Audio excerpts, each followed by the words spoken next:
ราะว่าเกิดการขัดข้องทางเทคนิคนิดหน่อยนะญาติโยมทั้งหลายเนาะ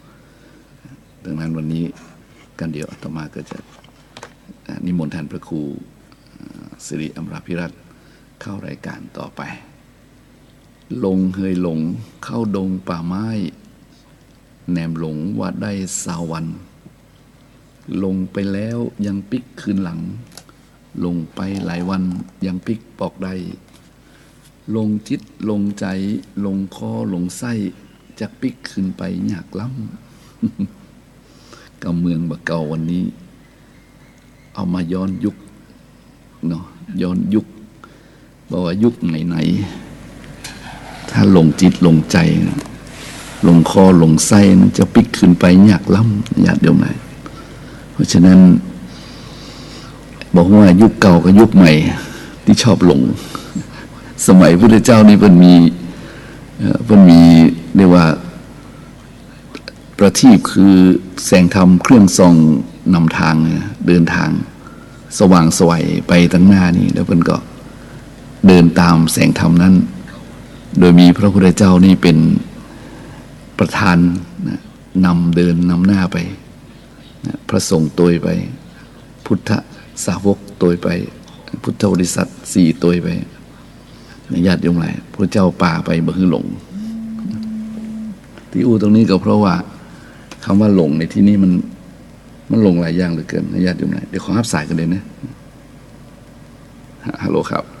สวัสดีค่ะโทรจากโรงพยาบาลนาค่ะพรุ่งนี้มีนัดกับคุณหมอสุภชัยมาไหมคะจะเดินพรพรุ่งนี้ตอนบ่ายนะจ๊ะจะเดินพรค่ะสวัสดีค่ะพอดีเสียงเข้ามานึกว่าทางสถานีโทรมาก็ขออภัยกับญาติโยมไปวันพรุ่งนี้ญาติโยมใส่ก็มันยุคไหนก็ตามแต่ต่อมาว่าถ้าคนเขาหลง4อย่างนี่นะหลงว่าสมบัติจงอยู่กับเฮาตลอดไปหลงคิดว่าขอยศจงมีแก่เฮาตลอดไปหลงคิดว่าเฮาเนี่ยต้องมีอายุยืนยาวนานนะตลอดไปแล้วหลงคิดว่าเมื่อเฮาตายแล้วนี่เฮาได้ไปเกิดสวรรค์แน่นอนนะอันนี้นี่แหละหลงนะหลงอันที่เป็นรูปธรรมก็คือหลงสมบัติหลงยศนี่หลงที่เป็นนามธรรมก็คือหลงอายุนี่มันบ่ฮู้ว่าเป็นจังได๋เนาะนับได้แต่ตัวเลขแต่บ่มีรูปร่างลักษณะและเวลาตายไปนี่ก็นับบ่ได้เป็นนามธรรมแต่ถ้าหลง2อย่างนี่เนี่ยหลงสมบัติพัสถานนะประเด็นนี้ก็ญาติโยมหลายสมบัติพัสถานนี่มันมาในหลายรูปแบบนะยศถาบรรดาศักดิ์ก็มาในหลายรูปแบบเพราะฉะนั้นถ้าไปหลงมันเห็นแล้วนี่จิตใจจะบ่พองแผ้วขุ่นมัว ขุ่นมัวนะจิตใจบ่พองแผ้วแต่มันอย่าขุ่นมัวนะขุ่นมัวนี่ก็เลยบ่ฮู้ชั่วฮู้ดีนี่ก็มีปัญหาในญาติโยมหลายเพราะว่ามันหลงมันหลงไปเพราะฉะนั้นเป็นว่าหลงไม่เข้าใจแก้ตนแต่แลเป็นที่พึ่งของตนตนแต่แลนี่เป็นที่พึ่งของตนอัตหิอัตโนนาโถถ้าเราหลงไปแล้วนี่ญาติโยมเราสามารถลุกขึ้นมาได้นะแต่บางทีนะรู้ว่าหลงไม่ยอมลุกนี่อันนี้ปัญหาหนักนะปัญหาหนักเพราะฉะนั้นหลงเคยหลงเข้าดงป่าไม้นี่แนมหลงว่าได้สาวันลงไปแล้วยังปิกคืนหลังลงไปหลายวันยังปิกบอกได้ลงจิตลงใจลงคอลงไส้จะปิกขึ้นไปยากล้ำจึงนำสมัยอยู่นะต่อมาว่านำสมัยจึงนำเสนอให้ท่านทั้งหลายได้นำไปคิดพิจารณาเนาะและคิดพิจารณาแล้วก็ให้มันอย่างไรญาติโยมอะไรให้มันแพร่กระจายไปนะแพร่กระจายไปเพราะว่าถ้าความคิดมันแพร่กระจายไปนี่มันก็เหมือนกับเฮามีกลุ่มมีคณะมีหมู่นะบอกให้คนว่าโอ้จะไปหลงนักเลยนะมนุษย์เราอย่าหลงนักเลยบ่มีแก่นสารนี่นะโยมอุตสาห์ทำบุญอุตสาห์ทำทานเอาไว้พอสิ้นชีพไปจะได้เข้าสู่สวรรค์นิพพาน นั่นนี่เราก็อู้กันในกลุ่มของคนที่ฟังธรรมะเนาะคนที่เปิ้นแบบฟังธรรมะนี่มันก็มีอยู่หลายอยู่นะบ่มีเวลาฟังนะบ่สนใจนะแล้วก็บ่ชอบฟังเนี่ยบ่สนใจกับบ่ชอบนี่มันมีนักนะบ่สนใจบ่ชอบใจมันก็มีหลายอยู่เพราะฉะนั้นมันเข้าไปถึงตรงนั้นเข้าไปถึงนั้นแล้วก็เลยกลายเป็นว่าเมื่อเข้าไปถึงกลุ่มนั้นบ่เข้ากลุ่มที่เรียกว่ามีกิเลสหนาๆนะญาติโยมหลายมันก็ทำให้อยู่ไหนญาติโยมหลายทำให้กำลังแสงสว่างของพระธรรมเนี่ยมันสามารถจะช่วยอันอย่างได้นะญาติโยมหลายความจริงแล้วอย่างสมัยพุทธกาลนี่พระพุทธองค์ของเขานี่เป็นนำทีมเลยนะโยมนะพระพุทธเจ้าของเขานี่เป็นกัปตันขับเคลื่อนแล้วก็ติดตามด้วยพระภิกษุสงฆ์ซึ่งทรงอิทธิพลในขณะนั้นนะคือเป็นยุคที่พระสงฆ์ที่ออกผนวดออกบวชโดยพระองค์นี่ก็ล้วนแล้วแต่เป็นเรียกว่าชาติผู้ดีมีตระกูลวรรณะสูงกษัตริย์ก็มีพราหมณ์ก็มีนะเศรษฐีธนบดีมากมายนะก็เลยทำให้คนในยุคนั้นนี่เรียกว่ามองเห็นสว่างมองเห็นทางสว่างเดินตามพระองค์แล้วก็บัเข้าไปแล้วก็บัถอยออกจากแสงสว่างนั้นเมื่อเข้าไปแล้วก็ยิ่งเข้าก็ยิ่งได้รับรสพระธรรมสูงล้ำยิ่งขึ้นไปจนบางตนบางองค์ได้บรรลุพระอรหันต์เนี่ยบางตนบางองค์หลายตนหลายองค์ไม่ใช่บางตนหลายตนหลายองค์ได้บรรลุพระอรหันต์ในช่วงนั้นเป็นช่วงที่มีความสุขแต่ตอนนี้ญาติโยมหลายมันคนละยุคคนละสมัยก็จริงแต่ความจริงแล้วมันอาตมาว่านี่มันเป็นเรียกสังสารวัฏนี่นะมันก็มีการเวียนว่ายด้วยกิเลสกรรมวิบากเนี่ยมันหมุนเวียนกันเนี่ยกิเลสกรรมวิบากมันหมุนวนเวียนกันตราบใดถ้าเรายังยินดีอยู่นี่มันก็หลงอยู่นะญาติโยมหลายโดยเพราะหลงยึดนะหลงยึดมั่นถือมั่นหลงในสิ่งที่อย่างที่ว่าเด็กเนี่ยถ้าใครไปหลงทรัพย์สมบัตินะหลงยศถาบรรดาศักดิ์หลงอำนาจก็ดีหลงสภะหลงเนี่ยที่มันเป็นสิ่งที่สมมุติเกิดขึ้นมาในโลกมนุษย์นี่นะถ้าไปหลงยึดติดนี่นะโดยเฉพาะหลงบ่อยากให้มันจะเสียไปสูญไปหายไปนะอันนี้แต่มาว่ามันจะทำให้ก่อบาปก่อเวรนะไปเรื่อยๆนะเพราะมันจะต้องปกปักรักษานะเพราะฉะนั้นเมื่อการปกปักรักษาเกิดขึ้นเนี่ยมันก็ต้องมีการเรียกว่าบ่อยากให้ไผ่ใครมาแตะต้องอันนี้ก็ลำบากเพราะฉะนั้นก็ต้องใช้แสงธรรมเนี่ยเสียงธรรมนะซึ่งอาจจะเข้าถึงหรือไม่อย่างใดก็แล้วแต่ในฐานะที่เรายังอยู่ในเรียกว่าอยู่ในประเทศที่มีพุทธศาสนาอยู่นี้เราก็ต้องช่วยกันนะบอกกล่าวกันไปเนาะทรัพย์สมบัติสิ่งของเงินทองตายแล้วก็จ้อย บ่เหลือสักนิดบ่ติดสักน้อยบ่ห้อยตัวไปไผเอาไปก็บ่ได้นะแล้วจะทำยังไงทำยังไงก็นึกถึงพระพุทธเจ้านึกถึงพระธรรมนึกถึงพระสงฆ์นึกถึงพระบาลีที่เพิ่นว่าปุญญานิปรัตโลกัสสมิงปฏิทาหนติปานินันเป็นพุทธภาษิตก็ได้เป็นบาลีภาษิตบาลีในธรรมก็ได้ญาติโยมหลายแล้วแต่เราจะมองเข้าไปแล้วก็สิ่งนี้ที่มันเป็นจริงก็คือว่าทุกคนต้องจากโลกนี้ไปนะสิ่งนั้นดังนั้นเมื่อจากโลกนี้ไปในหลังที่จากโลกนี้ไปเนี่ยจากทรัพย์สมบัติสิ่งของเงินทองทั้งหลายไปเนี่ยในทางพระพุทธศาสนานั้นเพิ่นก็สอนไว้หลายระบบหลายระแบบหลายที่หลายตั้งหลายแห่งหลายหนด้วยในพระไตรปิฎกญาติโยมหลายในการเวียนว่ายแต่เกิดนี่มันมีอยู่จริงๆอยู่อย่างนั้นพระองค์สั่งสารวัตรพระเจ้า500ชาติมึงก็โยมพระพุทธเจ้า10ชาติเราก็ได้ยินเนี่ยพระแต่ละชาติก็มาสร้างสมภารในเมืองมนุษย์ในเมืองคนเนี่ยแล้วเพิ่งก็เห็นแล้วว่ามันมีจริงๆเนี่ยในคืนวันที่พระองค์ตรัสรู้ช่วงวันวิสาขบูชาที่เราผ่านมาโยมได้ยินได้ฟังครูบาอาจารย์เทศเนาะที่ว่าคืนตรัสรู้นั้นพระองค์ได้ตาทิพย์ตาอันวิเศษนะมองเห็นการเวียนว่ายตายเกิดของสัตว์ทั้งหลายนะสัตว์ทั้งหลายจุติจากภพภูมิต่างๆเนี่ยมันเป็นเรื่องที่พระองค์ทรงเห็นแจ้งนะ นะจึงประกาศเป็นพระสัพพัญญูเขาต้องมีความเชื่อมีต้องความเคารพนะเชื่อและเคารพนะเชื่อโดยเคารพคือการปฏิบัติตามนั่นก็คือพยายามที่จะนะผ่องทายนะขับไล่กิเลสทั้งหลายนะออกจากดวงจิตดวงใจไปซึ่งมันมีอยู่หมดอาตมาว่านะโลภโกรธหลงนี่มันถึงมีอยู่เป็นธรรมดานะบอกว่ายุคก่อนโน้นกับยุคสมัยนี้มันก็มีเท่ากันนะแต่ถ้าใครคิดได้ว่านะโลกหน้านี่มันรอท่าอยู่นะแล้วโลกหน้านี่มันจะว่าเป็นโลกสวรรค์นะมันมีทั้งนรก นรกก็มีเนี่ยอบายภูมิ4มันรอท่านี่นะถ้าไปคิดอย่างนี้นึกกับเนี่ยถ้าไปคิดไปใส่มองอีกเข้าใจคิดนี้พิจารณาอีกก็จะรู้สึกบประมาทอ่ะเหมือนกับว่าถ้าเรามองดีมองสวรรค์มองไปข้างหน้าว่าเนี่ยอย่างไรถึงไปสวรรค์นี่นะแต่เรากลับประมาทบ่ทำความดี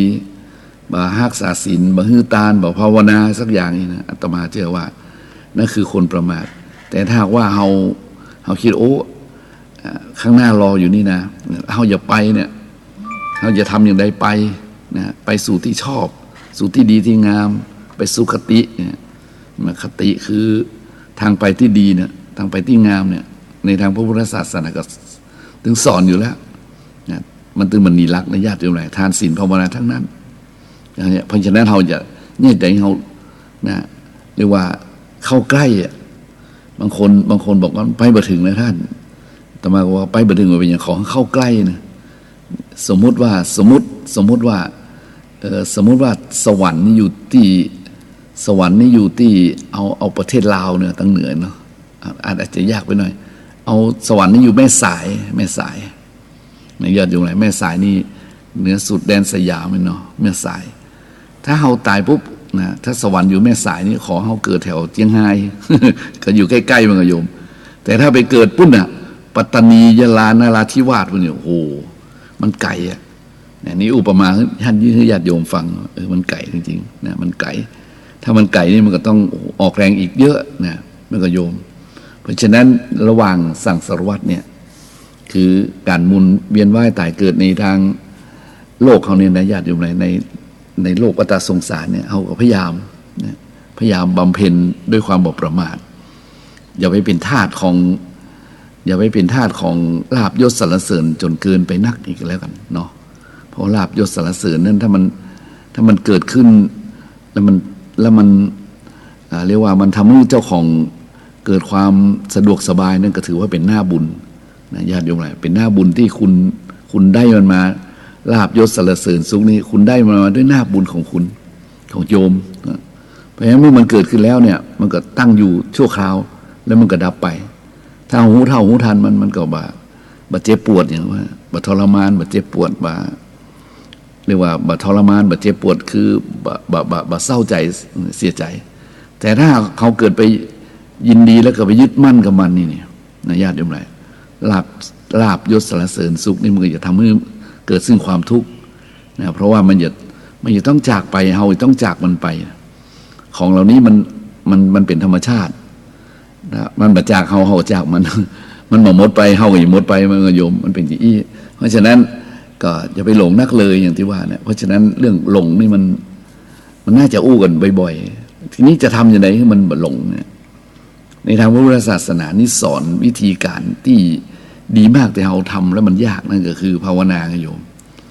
ภาวนาคือสงบจิตสงบใจสงบจิตสงบใจสงบจิตสงบใจก็คือทำจิตให้สงบนะสงบ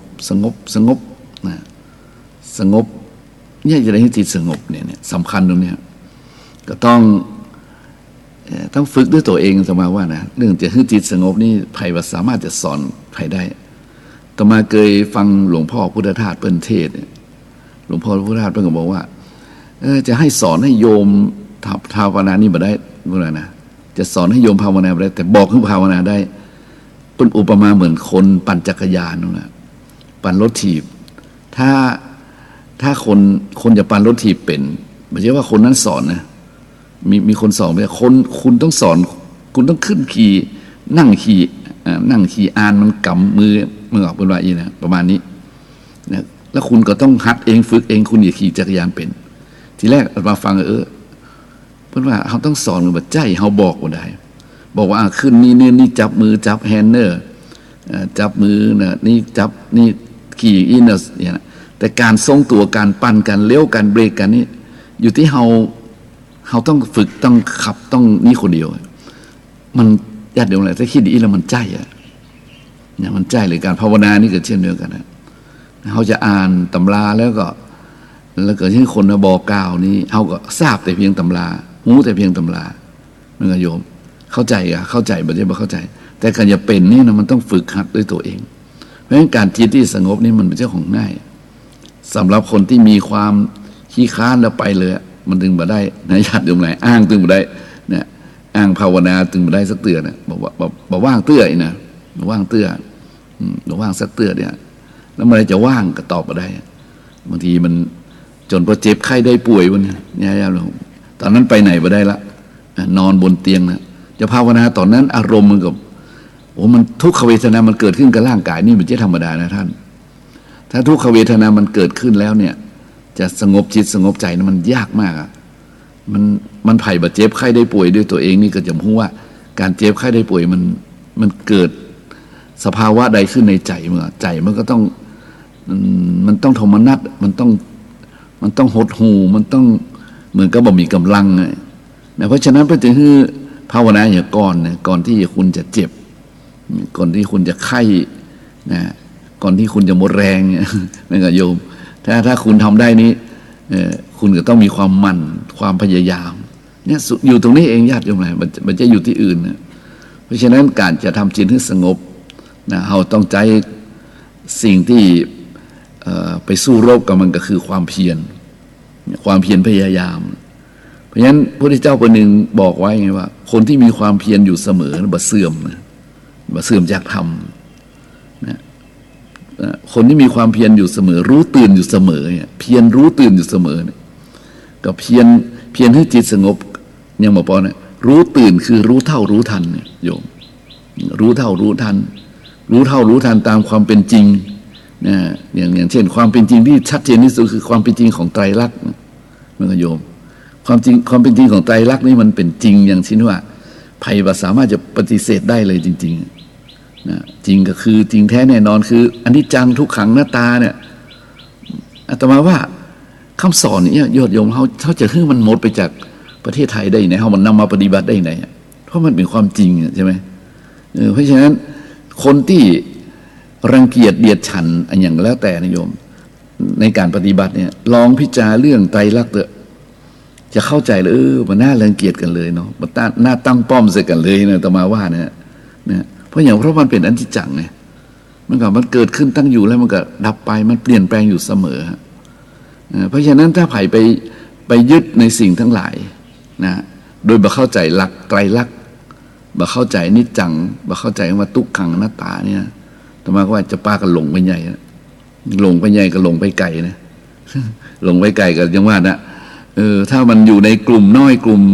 ที่บ่มีพลังอย่างก็ดีไปนะไปอยู่กับตาสีตาสาไปอยู่กับชาวบ้านธรรมดาเนี่ยก็หลงไปเถอะเนี่ยเพิ่นเขาว่า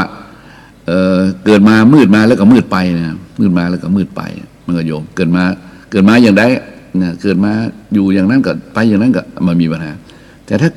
ไปอยู่กับอย่างบางสิ่งเนี่ยญาติโยมไหมแต่มายังอยากจะให้เรียกว่ามาดีแล้วไปดีอ่ะนะตรงนี้ดีกว่าเนาะมาดีแล้วไปดีถ้าคนมาดีแล้วไปดีนี่มันน่าเคารพนะญาติโยมไหมโอ้มาดีมากเลยมาด้วยบุญด้วยทานมาด้วยศีลด้วยภาวนาสั่งสมอบรมมาแต่ภพชาตินะกลับมาในชาตินี้โหเป็นมนุษย์ที่สุดประเสริฐนะมีลิโอตปะมีศีลมีธรรมเกิดมาแล้วเป็นคนมีศีลมีธรรมนะแล้วก็อยู่ในอำนาจวาสนาที่สูงส่งนะสามารถอยู่หัวแถวนั่งบนโต๊ะนั่งหัวโต๊ะได้ควบคุมเหมือนได้เนี่ยแล้วก็มีศีลมีธรรมโอ้ญาติโยมไหมมันเป็นสิ่งที่มาด้วยบุญจริงๆเลยนะมาดีมาแท้มาแน่นอนสนับสนุนกันมาแล้วก็เกิดมาแล้วก็ยังมีแบบนั้นติดตามอุปถัมภ์ค้ำจุนมีบุญคุ้มครองรักษาเนี่ยแล้วก็ยังสามารถปฏิบัติทั้งทานศีลภาวนา นะหรือส่งเสริมทานศีลภาวนาคือกว้างไกลได้นี่แหละมาดีไปดีอย่างที่สุดซึ่งอย่างนี้เนี่ยมันเป็นสิ่งที่อย่างไรญาติโยมอะไรบอกได้จริงว่ามันเป็นสิ่งที่วิเศษดีกว่าเนาะถ้ามาดีแล้วไปดีเนี่ยนะมาสว่างไปสว่างนะมาสว่างเกิดมาสว่างนะแล้วก็ไปก็ไปสว่างสว่างมาสว่างไปนะเมื่อกับโยมถ้าสว่างมาแล้วก็มืดไปเนี่ยเพราะมันเป็นหลงตัวนี้ไงนะหลงลาภยศสรรเสริญสุขหลงที่มันบัจีรังยั่งยืนเนี่ยมันบ่เข้าใจคำว่าอนิจจังเนี่ยนะคิดว่ามันกำเดียวเนี่ยมันกำเดียวในญาติโยมแหละนะมันเมินนะฮะมันตั้งอยู่เนี่ยมันเมินจนลืมคิงเนี่ยก็เลยเผลอไพรนะเลยเผลอไพรหรือใจก็เลยไปหลงไหลกับมันไงเดี๋ยวเข้าทำนองที่ว่ากว่าหูคิงน้ำปิงกับปอแห้งเนี่ยนะกว่าน้ำคิงกว่าหูคิงกับน้ำปิงกับปอแห้งแหละกว่าถั่วจะสุกงากับปอไหมอ่ะมันก็เลยบางคนโอ้ยังบอกผมเนี่ยบางทีก็ว่าได้นะจะยังทำไมไม่บอกผมทำไมบอกข้าเจ้าเนี่ยนะก็บอกอยู่แต่คุณไม่ได้สนใจคุณได้ฟังเนี่ยแล้วคุณทีนี้เขาอย่ามาโทษคนอื่นก็ไม่ได้ละเขาต้องโทษตัวเก่าที่ลืมคิดลืมพิจารณาไงมั้งฮะนะอย่าไปโทษคนนั้นคนนี้โทษสิ่งนั้นสิ่งนี้ก็ไม่ได้ละเพราะมันเป็นเรื่องของหน้าที่ของทุกคนนะที่จะต้องศึกษาค้นคว้าไปตัวเองโยมนะศึกษาค้นคว้าไปตัวนะคือเรียกว่าทั้งคดีโลกคดีธรรมนั่นแหละอย่างที่พระอาจารย์พระครูประหลัดเพื่อนเทศคดีโลกคดีธรรมมันต้องศึกษาไปตัวมันต้องค้นคว้าไปตัวมันต้องเรียกว่ามันต้องตัวเองอ่ะนะต้องตัวเองรู้จักพิจารณานะธรรมะนี่ถ้าบอกพิจารณาก็เหมือนกับยาไม่ได้กินนั่นแหละอาตมาว่านะฮะยาเวลาไม่ได้กินมึงบอกฤทธิ์นะยาอยู่ในซองบอกฤทธิ์นะแต่เวลาถ้ามันได้กินเข้าไปแล้วมึงออกฤทธิ์มันก็โยมบอกว่ายาฉีดยากินยาดื่มยาน้ำยาพรมยาพงอย่างทั้งหลายเราเนี่ยธรรมะก็เหมือนกันฮะเฮาจะหู้ขนาดไหนก็จ้างได้ท่องจำได้ขนาดไหนก็จ้างได้นะได้ยินมากๆขนาดไหนก็จ้างได้โยมแต่ถ้าบ่ได้พิจารณาเนี่ยบ่ได้พิจารณาบ่ได้นำมาคบคิดพิจารณาอ๋อมันก็ไม่เห็นอนิจจังนะท่านอย่างมันก็ไม่เห็นอนิจจังแล้วมันก็ไม่เห็นทุกขังมันก็ไม่เห็นอนัตตานะงั้นธรรมะนี่จึงเกิดจากการพิจารณาโดยแท้นะธรรมะนะพิจารณาโดยแยบคายเลยนะอยู่นิโสมนสิการเนี่ยมันจะได้หายหลงถึงวันนี้ลืมคิดลืมพิจารณาไปก็ได้นะหรือบ่ชอบคิดมันเพลินมันมีความสุขจนบอกว่ามันเป็นตุกอ่ะเมื่อโยมอ้าปากก็ได้กินเนี่ยเมื่อโยมทีนี้มันก็เลยกลายเป็นว่าน่าเสียดายอยู่ไรน่าเสียดายเพราะฉะนั้นเราอย่างนี้ใดคือสว่างมาแล้วสว่างไปเนี่ยก็ควบคุมจิตของเราให้สงบนี่สงบเพื่อเกิดสมาธิตั้งมั่นนะแล้วก็พิจารณาถึงธรรมะทั้งหลายตีง่ายๆที่สุดอันนั้นว่าไตรลักษณ์ง่ายที่สุดมันเป็นคำที่สั้นๆเนี่ยไตรลักษณ์ลักษณะ3อย่างอันนี้จังบัเที่ยงแท้แน่นอนทุกอย่างบัเที่ยงแท้แน่นอนเกิดขึ้นตั้งอยู่แล้วก็ดับไปมาแล้วก็จากไปมีแล้วก็หมดไปมันเปลี่ยนแปลงได้อยู่เสมอถ้าคิดหลักนี้แล้วก็ถ้าใครคิดได้หลักนี้ก็พยายามจะ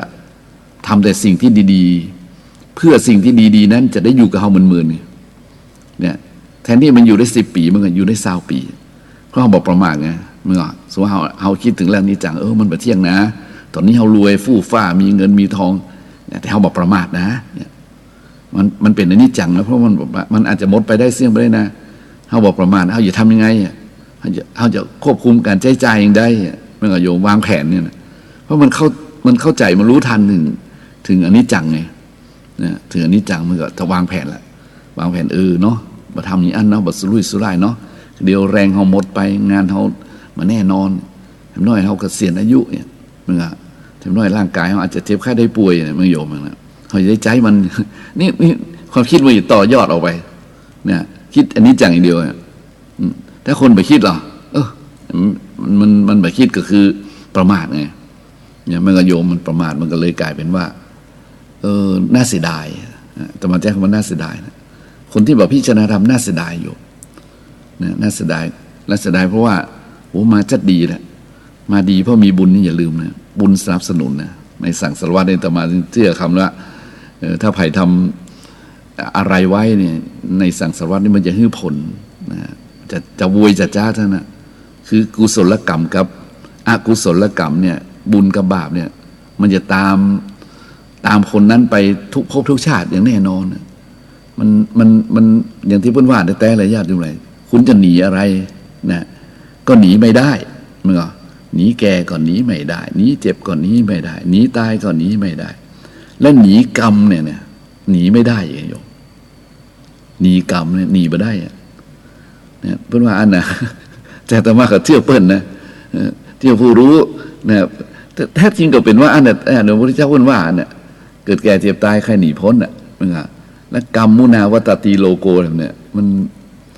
มันหนีบ่พ้นแน่นอนนะเพราะฉะนั้นถ้าเรารู้อย่างนี้แล้วเนี่ยเราพยายามสร้างกุศลกรรมทำแต่ความดีนะเราบ่ได้ทำด้วยตัวเองสนับสนุนให้คนสร้างกุศลกรรมเราสนับสนุนให้คนทำดีนะคนทำดีก็บ่ต้องไปคิดนักหนาสาหัสอย่างอื่นแล้วนะแค่ทานศีลภาวนานี่ก็เป็นสุดยอดแล้วนะอย่าไปคิดว่าทานนี่เพียงแต่ว่าไปทำบุญนี่โยมทานคือแบ่งปันเนี่ยแบ่งปันเนี่ยคือแบ่งปันคือเฉลี่ยนะเฉลี่ยเจือจานเนี่ยเฉลี่ยเจือจานให้ทานคือมันเยอะเกินแล้วก็เฉลี่ยเจือจานเนี่ยคือเป็นหมู่เป็นกลุ่มเป็นคณะเนี่ยเปิ้นก็ฮักสุขเกลียดทุกข์เฮาก็ฮักสุขเกลียดทุกข์เมื่อเฮามีสุขเฮามีความสะดวกสบายมากกว่าคนที่มันบ่มีโอกาสคนที่มันต้นทุนมันน้อยเนี่ยเฮาก็เฉลี่ยเจือจานลงไปเนี่ยด้วยความที่เฮาเป็นคนที่ว่าอยากให้คนอื่นมีความสุขนี่แหละญาติโยมหลายว่าแบ่งน้ำใจนี่แหละอันเนี้ยแบ่งหนทางให้เดินแบ่งเงินให้ใจโอ้โหมันมาด้วยกันเลยโยมนะแบ่งหนทางให้เดินแบ่งเงินให้ใจนะแบ่งน้ำใจแบ่งกันไปแบ่งกันมามันแต่ว่ามันทำได้ง่ายๆไม่ใช่ว่าทานนี่ต้องนึกถึงต้องแห่พระป่าทอดกฐินกับบัจจัยอันเก่าแต่อันนั้นมันเป็นเพราะว่าบุญกิริยาวัตถุในทางพุทธศาสนาเมื่อโยมอันนั้นเป็นรูปแบบนะคือทานศีลภาวนาแบบนั้นแต่การอยู่ในสังคมเนี่ยอยู่ในสังคมอยู่ร่วมกันเนี่ยนะเราสามารถทำทานได้ทุกเวลาเลยโยมเห็นไหมทุกเวลาทุกนาทีเราสามารถจริงๆเอาอยู่ในสังคมเนี่ยโยมนะถ้าเราใจหลักนี้เนี่ยใจหลักนี้ต่อมาว่าอันอย่างมันจะดีขึ้นนะโดยเฉพาะมันจะดีขึ้นกันอย่างไรก็เขาต้องทดสอบต้องทดลองถ้าเอาแบบทำถ้าเอาแบบสนับสนุนมันญาติโยมแหละล่ายังไปเรียกว่าบะทำบะสนับสนุนเนี่ยบะทำบุญบะสนับสนุนบุญนี่นะแล้วก็ไปขัดขวางทางบุญนี่มันก็จะกลายเป็นเหมือนน้ำไหลน้ำไหลถ้าเอาอย่างไปกั้นมันน้ำมันก็จะมันก็โยมถ้ามันไม่ได้ไหลมันก็สูงขึ้นมันก็เป็นน้ำจืดนองไปนะครับเพราะฉะนั้นเราก็ต้องพยายามสนับสนุนให้คนประพฤติวัดปฏิบัติธรรมคนสร้างกุศลกรรมในโลกนี้นักในบ้านนี้นักนะในเมืองนี้นักเนี่ยมันจะได้ก่อกรรมทำเวรเข็นฆ่าลักขโมยแย่งคนรักของกันและกันโกหกส่อเสียดนินทาว่าร้ายหยาบคายดื่มสุราหลงยาเสพติดประมาณนี้นะมันก็คืออยู่ในหลักของศีลห้านะโยมเนี่ยคือฐานแล้วก็มีศีลห้าแล้วก็เนี่ยสนับสนุนเพิ่นมีการปฏิบัติธรรมก็ภาวนากันไปเนื้อโยมเนื้อท่านเนื้อโอ้มันมีความสุขนะโยม และคนที่อยู่ในกลุ่มอย่างอี้แล้วก็ช่วยตรงนี้ได้เนี่ยถือว่าเป็นการอนุเคราะห์โลกนะโยมอนุเคราะห์โลกนะส่งเสริมโลกส่งเสริมคนนะได้บุญได้กุศลมหาศาลในท่านได้บุญได้กุศลมหาศาลนะเพราะว่าสนับสนุนคนดีอย่างเช่นคนบ่มีโอกาสที่ได้มีโอกาสมันก็โยมคนที่ลำบากก็คือได้สบายสะดวกคนที่มีงานทำได้งานทำเนี่ยแบ่งกันใช้ให้กันกินมีศีลธรรมนำสุขมาให้เนี่ยมันใช้ได้นะโยม นี่คือลักษณะของการทำทานละ แบ่งกันใช้ให้กันกินมีศีลธรรมนำสุขมาให้อะไรอย่างเงี้ยเนี่ยมีศีลธรรมนำสุขมาให้เขาก็จิตคิดดูเล่าเราก็ใจเนาะอยู่ร่วมด้วยช่วยกันไปโอ้ยมีความสุขนะท่านแต่ถ้าตรงข้ามกันนี้แล้วมันก็จะลำบากก็คือทุกคนเกิดพลอยเดือดร้อนไปเลยเพราะว่าเราอยู่ในเรือลำเดียวกันคือในโลกเนี่ยโลกแกนเดียวกันเนี่ยนะแล้วเราก็อยู่ในส่วนหนึ่งของโลกในรูปแผนที่ประเทศไทยเนี่ยในญาติโยมไงมันกระเทือนถึงกันหมดนี่เพราะฉะนั้นถ้าคิดได้ถ้าทำได้ถ้าเปิดใจได้นะถ้าปล่อยวางได้นะถ้าโล่งได้นะก็จะบรรลงอยู่เกินไปนะเพราะฉะนั้นวันนี้จะมาอู้ถึงเรื่องหลงเนี่ยนะเพราะฉะนั้นแก้หลงก็คือต้องพิจารณาอย่างที่กล่าวมาทั้งสิ้นทั้งปวงนะโยมจะเป็นเราต้องคิดซับซ้อนนี่เป็นธรรมะที่ง่ายๆที่เราเข้าถึงได้โดยการแต่ทำที่ใจของเราเองเราหลักคิดอยู่ที่เรานี่แหละโยมหลักพิจารณาอยู่ที่เรานี่แหละเราต้องคิดบวกคิดเป็นไม่ก็คิดดีไม่ก็ถ้ามันคิดบวกคิดเป็นคิดดีนะโอ้มันก็มาด้วยกันโยมคิดบวกคิดเป็นคิดดีนี่คือคิดบวกว่าเท่ากับคิดบวกว่าคิดเป็นก็เท่ากับคิดบวกนะคิดดีก็เท่ากับคิดบวกว่าถ้าคนมันคิดบวกอย่างคิดบวกคิดเป็นคิดดีนะแล้วมันก็จะพูดในทางสร้างสรรค์นะโยมสร้างสรรค์แล้วมันก็จะมันจะทำให้คนที่ได้ฟังได้ยินเนี่ยเกิดกำลังใจเกิดกำลังใจเกิดแรงบันดาลใจอยากจะทำความดีอย่างเขาบอกว่าสวรรค์เพิ่นมีแต่นะถ้าคุณทำความดีแล้วเนี่ยคุณได้ไปสวรรค์เนี่ยคนก็มีกำลังใจถ้าเขาอยู่ในฐานะที่เขาเป็นพระเนาะโยมมันเชื่อเขาเนี่ยมันมีแต่นะโยมพระเจ้าเพิ่นอู้ถึงสวรรค์อย่างเช่นพระมารดาของพระสิทธัตถกุมารเวลาเปิ้นเสด็จสวรรคตแล้วเปิ้นไปอยู่สวรรค์ชั้นดาวดึงส์เนี่ยตำนานเปิ้นเป็นจริงๆนะอย่าเพิ่งโยมเนี่ยเขาบอกให้เปิ้นก็มีความหวังเปิ้นก็มีความแรงบันดาลใจแต่เขาบอกว่าโอ้ยมีรถสวรรค์เนี่ยใครไปหันสวรรค์พ่องเนี่ยหันตายไปแล้วมาหันมาบอกเนี่ยมันก็จบใช่ไหมมันก็จบเพราะฉะนั้นถ้าคุณคิดบวกแล้วก็อู้บวกเนี่ยมันเกิดแรงบันดาลใจแต่หรือว่าสวรรค์บ่มีเฮาก็ฮู้เนาะบ่เคยไปไผก็มาบอก แต่ถ้าอย่างพระพุทธเจ้าว่านิมนต์นะครับถ้าอย่างพระพุทธเจ้าว่าถ้าคุณทำดีแล้วเวลาคุณตายไปเนี่ยโลกเพิ่นจะเสียดายชื่อเสียงของคุณเนี่ยก็จะฟุ้งไปโลกชาวโลกเพิ่นจะอะไรตั้งอนุสาวรีย์ไว้คืออันนี้จะดีกว่าคนบ่ดีแล้วตายไปใช่ไหมใช่เพราะคนบ่ดีตายไปแล้วโอ้ดีแล้วที่มันตายไปนั่นแหละครับคนบ่ดีแล้วเนาะครับคนบ่ดีมันตายไปก็แล้วไป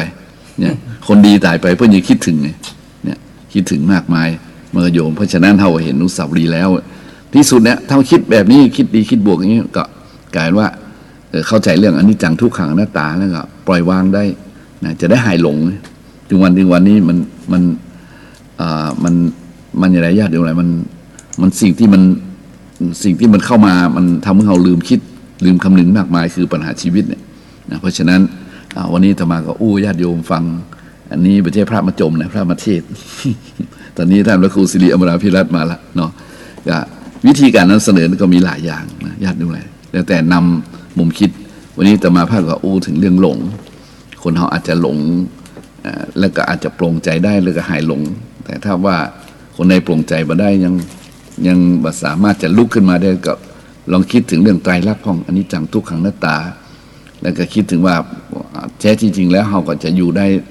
แถมมอกใดเราก็มูนะจะอยู่เมินอยู่นานช้าหรือวยเราก็มูได้เพราะฉะนั้นเราก็รีบสั่งสมอบรมตนสร้างความดีไว้ตามหลักคำสอนในทางพระพุทธศาสนาอย่างน้อยๆก็คิดบวกคิดเป็นคิดให้อยู่เย็นเป็นสุขคิดสร้างสรรค์ในแบบวันนี้ก็ดีแล้วโยมเนาะเพราะฉะนั้นวันนี้ก็เป็นธรรมะปกิณกะเพราะว่าวันนี้กว่า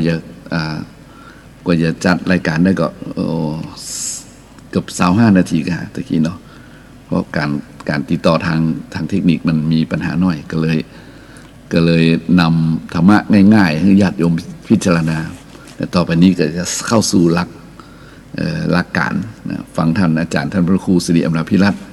จากนี้ไปเป็นเวลา1 ชั่วโมงนะตั้งแต่ 15 นาฬิกาตอนนี้จนถึง 16 นาฬิกากับพบกับอาจารย์ท่านพระครูสิริอมรพิรัตน์ตอนนี้ท่านมาถึงแล้วก็ขอนิมนต์นะครับขอเชิญญาติโยมฟังธรรมะจากท่านอาจารย์พระครูสิริอมรพิรัตน์เจ้าอาวาสวัดอมรารามสันอุ้มตอนนี้ท่านเดินทางมาถึงแล้วนะครับท่านมีเรื่องมากมายที่เล่าญาติโยมฟังนิมนต์เลยครับนิมนต์เลยนะครับ ครับผม อันนี้มันเป็นเรื่องของธรรมะในญาติโยมนิมนต์เลยครับ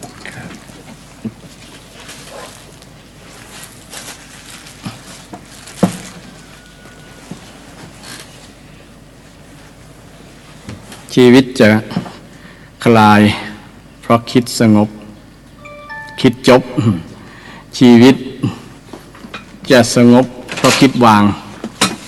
ชีวิตจะสว่างเพราะคิดเป็นชีวิตจะร่มเย็นเพราะคิดดีก็ขอนอบน้อมพระรัตนตรัยคือพระพุทธพระธรรมพระสงฆ์ขอถวายความเคารพพระเถรานุเถระมีหลวงพ่อเจ้าคณะจังหวัดเป็นต้นเป็นประธานขอเจริญพรศรัทธาญาติโยม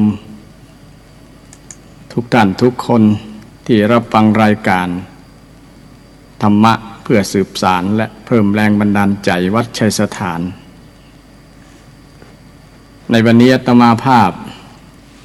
พระครูสิริอมราภิรัตน์วัดสันอุ้มหรือว่าวัดอมรารามตำบลเชียงดอยอำเภอดอยสะเก็ดจังหวัดเชียงใหม่ก็ได้มาจัดรายการสดๆรายการธรรมะต่อจากท่านอาจารย์พระครูประภัสชัยคุณที่ได้จัดแต่ก่อนหน้านี้แล้วก็ได้นำธรรมะมาฝากศรัทธาญาติโยมเป็นธรรมะมงคลเป็นมงคลชีวิตธรรมะของพระพุทธเจ้านั้นถือว่าเป็นมงคลเป็นธรรมะมงคลซึ่งเป็นสิ่งที่นำไปใช้ประโยชน์ได้กับชีวิตได้จริงและนำไปใช้แล้วเกิดความสุขความเจริญได้พ้นจากทุกข์แน่นอนเพราะว่าคำสอนของพระพุทธเจ้านั้นได้ผ่านการพิสูจน์มา 2,000 กว่าปีมาแล้วซึ่งก็ไม่มีใครคัดค้านว่าคำสอนของพระพุทธเจ้านั้นบ่จริงที่พระเจ้าได้สอนไว้บ่มีใครมาคัดค้านโต้แย้งว่าเป็นคำสอนที่นำไปใช้บ่ได้มีแต่คำชื่นชมยินดีอย่างกรณีที่วันวิสาขะที่ผ่านมาเนี่ยองค์การสหประชาชาติประชุมสมัชชาสหประชาชาติได้ยอมรับในข้อมติในที่ประชุมว่ายกพระพุทธศาสนาในวันวิสาขบูชาเนี่ยเป็นวันสำคัญทางศาสนาเป็นวันที่สำคัญของทั่วโลกไม่ใช่เฉพาะชาวพุทธนะเพราะว่าเป็นที่ยอมรับนับถือของ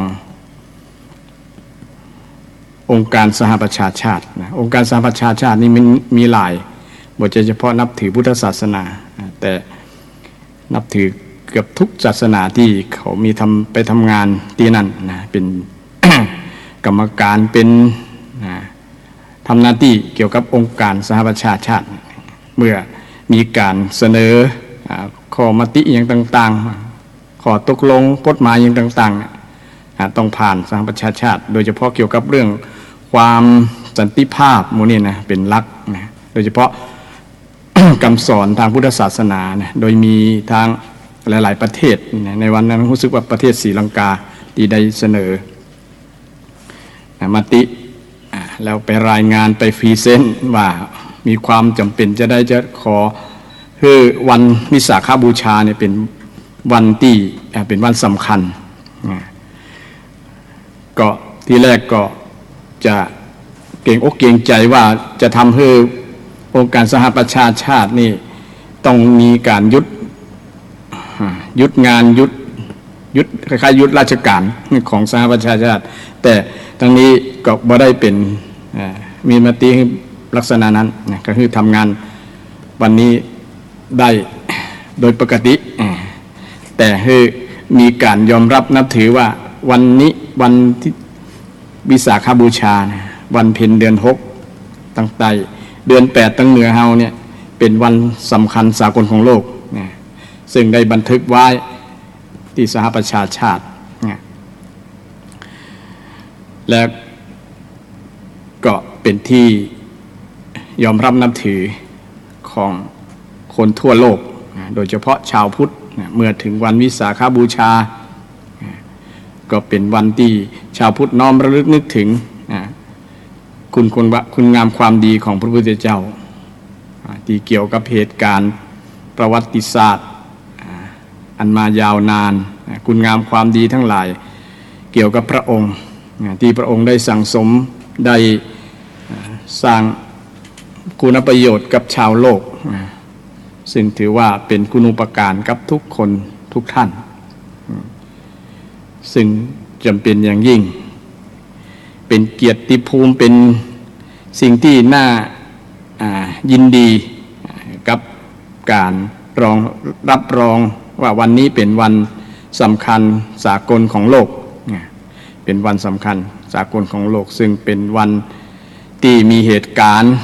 เกี่ยวกับพระพุทธเจ้าเนี่ยมี3เหตุการณ์ใหญ่ๆก็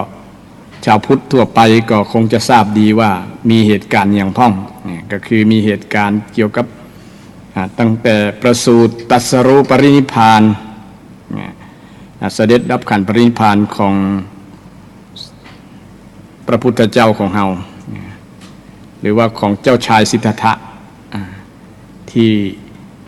พระองค์ได้ตรัสรู้เป็นพระสัมมาสัมพุทธเจ้าซึ่งมีเหตุการณ์3อย่างเนี่ยมันตรงกันโดย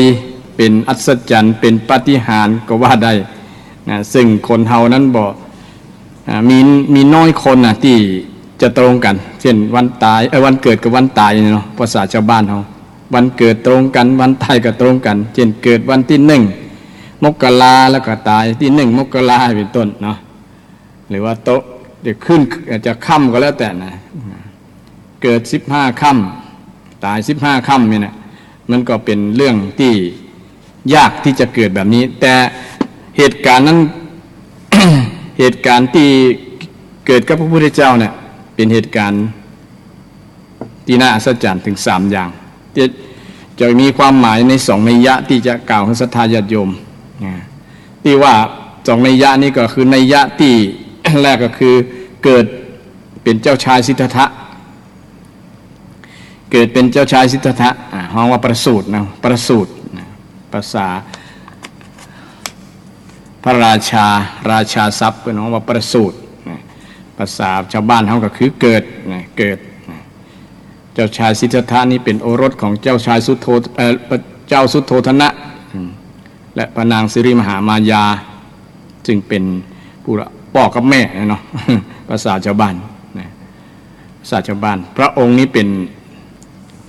ลูกของพระมหากษัตริย์เป็นพระมหากษัตริย์เมืองกบิลพัสถือว่าเป็นบุคคลที่มีบุญบารมีนะได้เกิดเป็นลูกของกษัตริย์มีพร้อมทุกอย่างมีพร้อมทุกอย่างเพราะพระโพธิสัตว์นี่จะเสด็จอุบัติลงมาปฏิสนธิในคันของภายนี้ต้องมีการเลือกก่อนหรอนะเพราะว่าจะฮือเปิงฮือสมบารมีที่ได้ปั้มเต็งได้สั่งสมมาหลายกับหลายกันเหลือเกินจนว่าได้มาปฏิสนธิในชาติสุดท้ายและพระองค์ก็ทรงเปล่งอาสพิวาจาวาจาที่เป็นสิ่งที่คนก็สงสัยกันว่าอู้ได้แต่ว่าประมาณนั้นเนาะซึ่งแปลเป็นไทยแล้วกับว่าข้าพเจ้านี่เป็นผู้เลิศในโลกเป็นผู้ประเสริฐในโลกเป็นผู้เจริญในโลกเจริญแล้วก็ประเสริฐเลิศเจริญแล้วก็ประเสริฐซึ่งบาลีว่าอักโคหมัสมิโลกัสสะเชตโทหมัสมิโลกัสสะเศษโทหมัสมิโลกัสสะ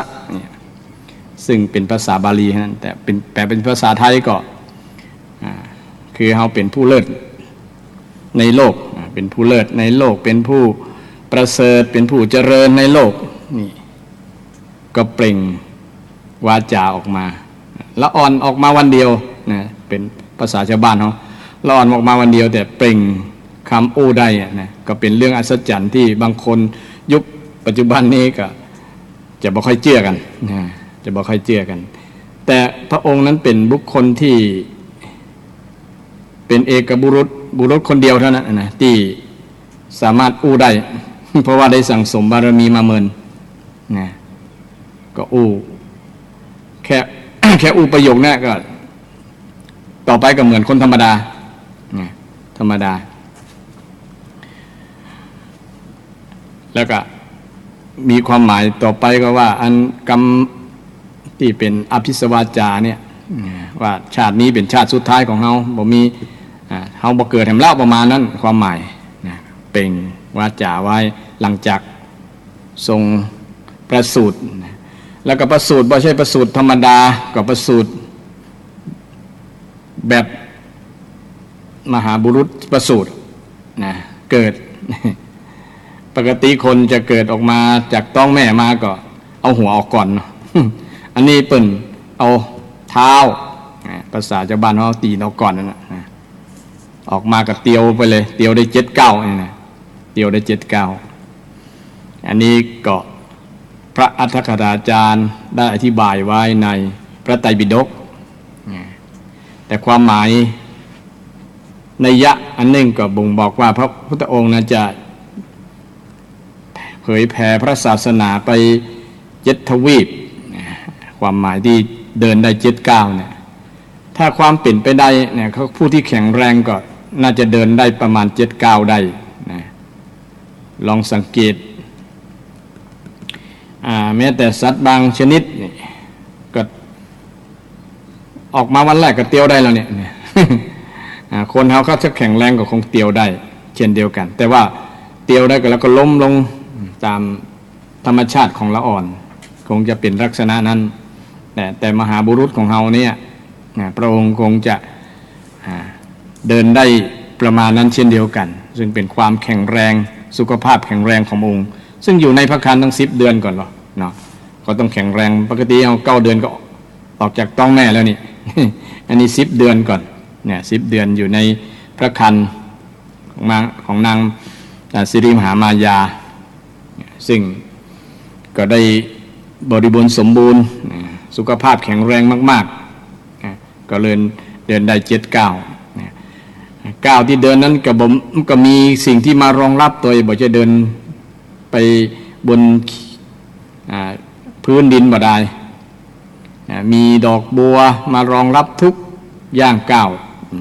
คนมีบุญนะญาติโยมก็มีสิ่งอย่างที่เป็นปาฏิหาริย์เป็นสิ่งที่เหลือเชื่อประมาณนั้นมีมารองรับก็อันนี้ก็เป็นประวัติในวันที่ประสูติของเจ้าชายสิทธัตถะประสูติออกมาก็เป็นที่ฮักของบรรดา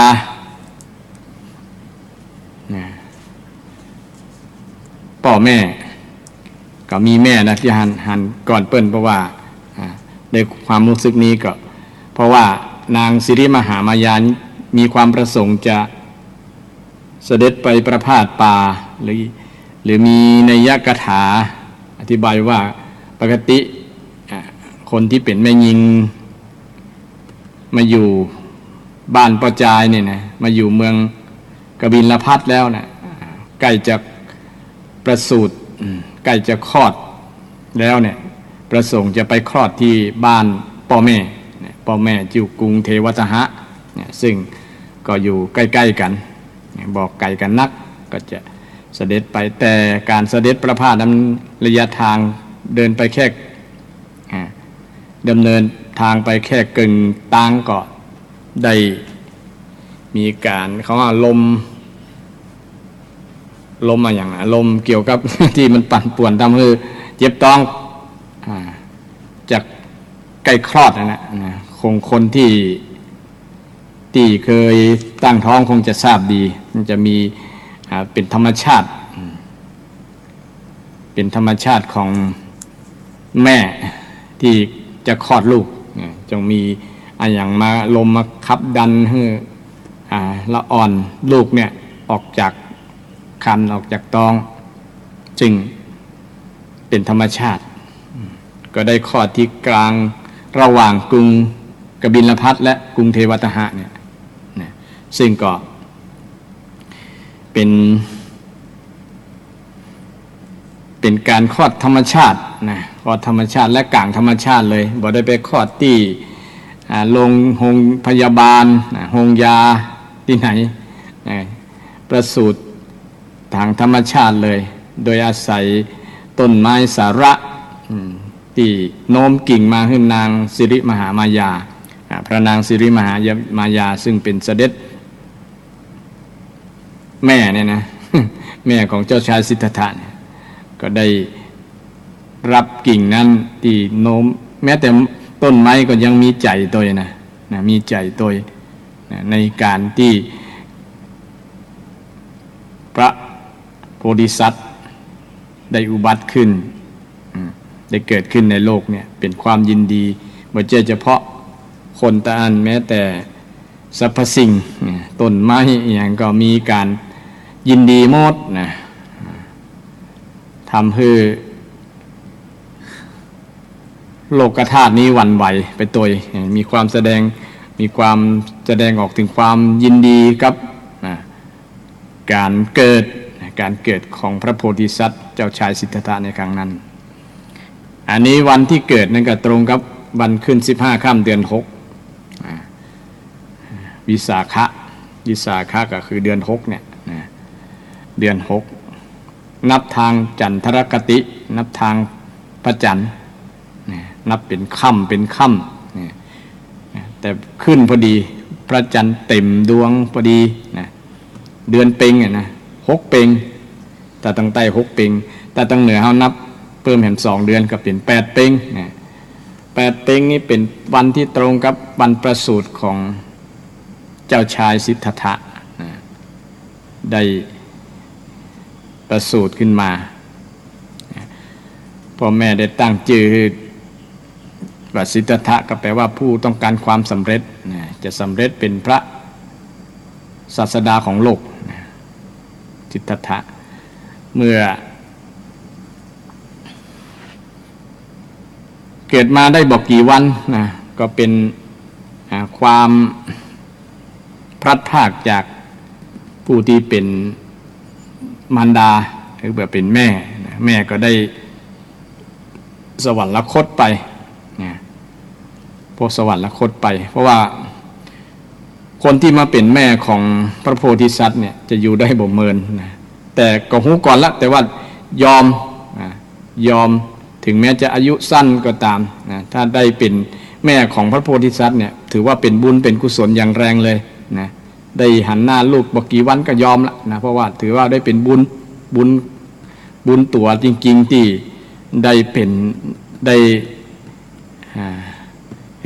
พระโพธิสัตว์มาปฏิสนธิอยู่ในท้องของตัวเก่าเนี่ยก็ยินยอมก็เมื่อแม่ได้สิ้นพระชนได้สวรรคตไปก็มีพระนางนาประชาบดีโคตมีรับเป็นพระแม่นาเลี้ยงต่อพระองค์ก็มีความเจริญถ้า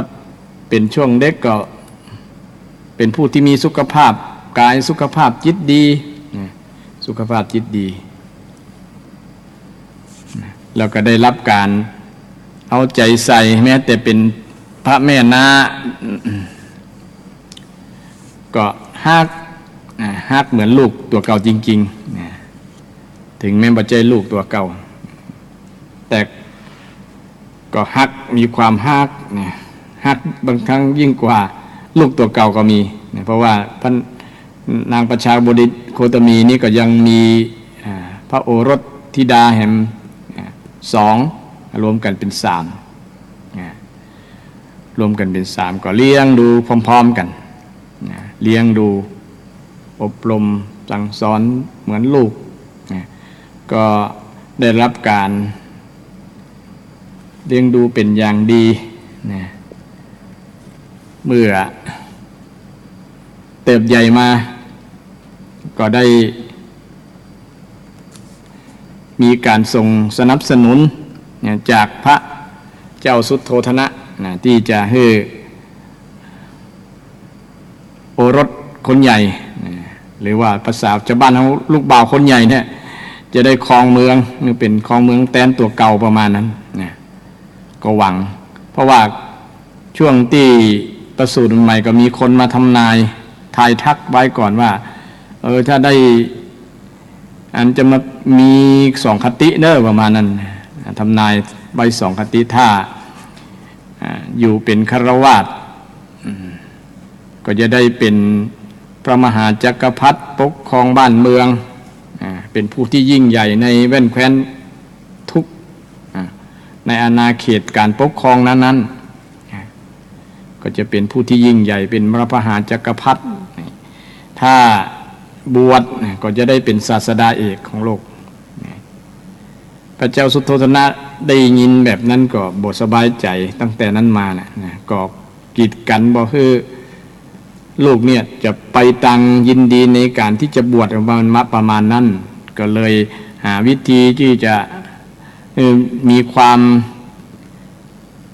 สุขสบายบอกคือคิดเรื่องที่จะบวชประมาณนั้นนะแม้แต่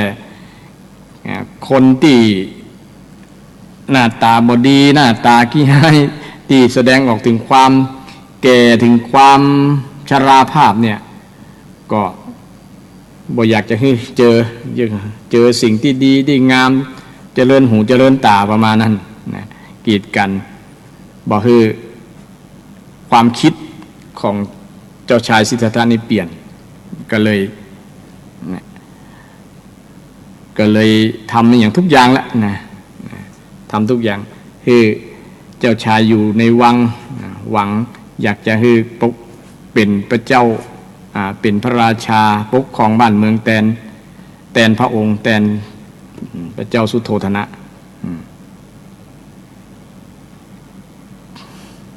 ก็เมื่ออายุประมาณ16ปีเนาะก็ได้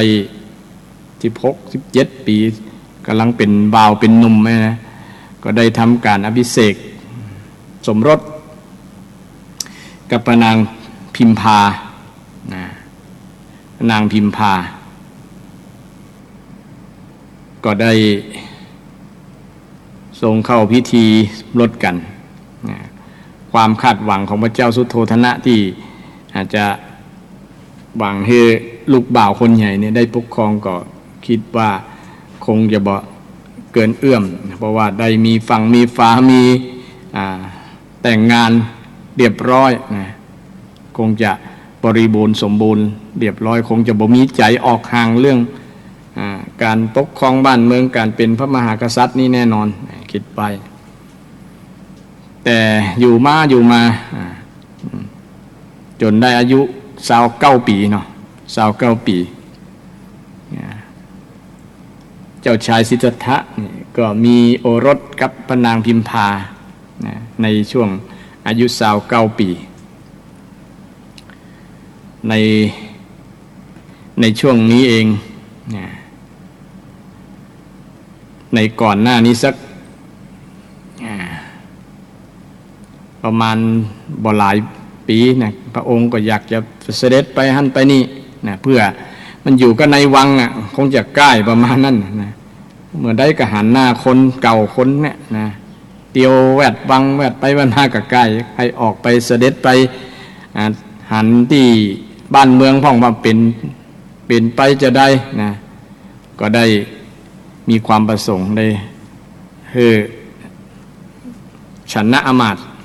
ที่เป็นคนใกล้ชิดนำเสด็จไปในที่ต่างๆที่ประสงค์จะไปก็ไปหันเหตุการณ์ต่างๆที่มันทำให้เกิดสลดใจครั้งแรกก็ไปหันเป็นห้องขันเทวทูตนะ หันคนแก่ไปหันคนแก่ผมงอกนะหันคนที่มีหลังโกงหลังงอนะหันคนที่บ่มีเขี้ยวนะก็ถามว่าเป็นได้คนถึงเป็นจะอั้นนะก็ได้คำตอบว่ามันเป็นธรรมชาติคนที่เกิดมาเมินก็ต้องตกอยู่ในไตรลักษณ์กับทุกคนเป็นอนิจจังบ่เที่ยงบ่มั่นเป็นทุกข์คือสภาพที่ทนสภาพเดิมบ่ได้ทนสภาพหนุ่มสภาพเป็นละอ่อนบ่ได้ก็มาเป็นคนหนุ่มคนแก่ก็เปลี่ยนตามแบบนั้นน่ะเป็นห้องว่าสภาพที่ทนสภาพเดิมบ่ได้มันเป็นทุกข์ร่างกายก็ได้คำตอบแบบนั้นก็เกิดความสลดโอ้คนเราต้องเกิดมาแล้วจะเป็นแก่เลยแก่ทุกคนเลยก็ประมาณนั้นก็ไปหันแฮมเทวทูตที่สองก็ไปหันคนเจ็บนะควรคลางเจ็บปวดห้องคางอกคางโอยนะ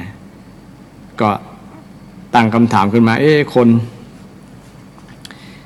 เราเกิดมาต้องเจ็บด้วยกันนะเจ็บเป็นได้ถึงเจ็บที่มันเจ็บก็มันทนบ่ได้ ทนต่อสภาพบีบคั้นทนต่อสภาพดินฟ้าอากาศทนต่อสภาพเดิมอย่างที่ว่าร่างกายมันเป็นทุกข์มันทนสภาพเดิมบ่ได้มันก็เลยเจ็บถ้ามันทนได้ก็บ่เจ็บนะมันก็เลยชราภาพมันแก่งอมไปหันก็แล้วก็เจ็บนอนควรคางก็หันแล้วก็เกิดความสลดใจต่อมาก็หันเทวทูตที่ทำให้สลดใจเพิ่มขึ้นก็คือคนตายนอนแน่นิ่งบ่หายใจก็เกิดคำถามแฮมว่าคนเราเกิดมาก็ต้องตายด้วยกะก็มาสลดใจว่าชีวิตของคนเราเนี่ยมีภัยคือความแก่ความเจ็บความตายแล้วมันจะมียารักษาอยู่ก็หาประมาณตั้งคำถามแต่นั้นกึดไปก็ไปเจอสิ่งที่เป็นเทวทูตที่สี่ก็คือสมณะพราหมณ์ที่นั่งสงบเรียบร้อยด้วยอาการสงบก็มีคำถามเกิดขึ้นในใจว่าอันนี้คือผู้ที่สงบเนี่ยคือไผน้อประมาณนั้นก็ถามก็ได้คำตอบว่าคือสมณะพราหมณ์ผู้ที่ละทางโลกปลีกตัวออกจากการครองเรือนนะบอกยุ่งเกี่ยวกับการครองเรือนแล้วก็มาหาทางสงบจิตสงบใจนะบำเพ็ญเพียรทางจิตใจก็เลยเกิดศรัทธาว่าเฮาน่าจะมีทางออกคงมีใจอยากใคร่บวชแล้วกันนี้นะได้หันเทวทูตที่สี่คือพราหมณ์สมณะพราหมณ์ที่ปฏิบัติธรรมที่บำเพ็ญเพียรเรื่องศีลเรื่องเจริญภาวนาก็เลยมีใจใคร่ที่อยากจะออกจากพระราชวังไปแสวงหาวิธีที่จะแก้ความเจ็บความตายวิธีที่จะแก้ทุกข์เนี่ยนะเพราะว่าคนเราเกิดมาทุกข์เนี่ยพระองค์อยากจะเสาะหาวิธีที่แก้นี้นะถ้าเราอยู่เป็นฆราวาสนะก็คงจะบ่มีวิธีที่จะเสาะหาวิธีนั่นได้ก็เลยมีใจอยากจะออกจากเรือนออกจากพระราชวังนะเกิดหลายหนอยู่คือหลายตลบในที่สุดก็ตัดสินใจว่าจะต้องตัดสินใจ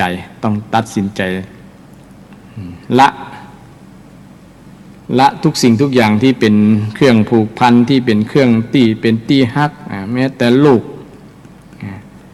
แม้แต่เครือญาติทรัพย์สินสมบัติพัสถานต่างๆที่มีสิทธิ์ที่จะครอบครองเป็นเจ้าของเนี่ย ก็จำใจสละสิ่งเหล่านั้นก็เลยตัดสินใจออกพร้อมกับนายชนะบางตีเพิ่นก็บอกว่าบ่ได้ละหนีบอกตรงๆแล้วแหละเป็นลานางพิมพาลาไป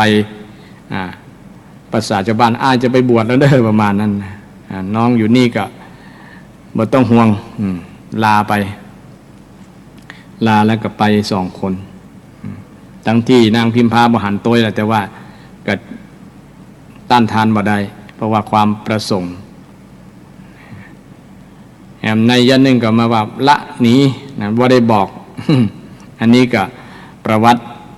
ศาสตร์ก็เป็นไปได้ทั้ง2 อย่างนะ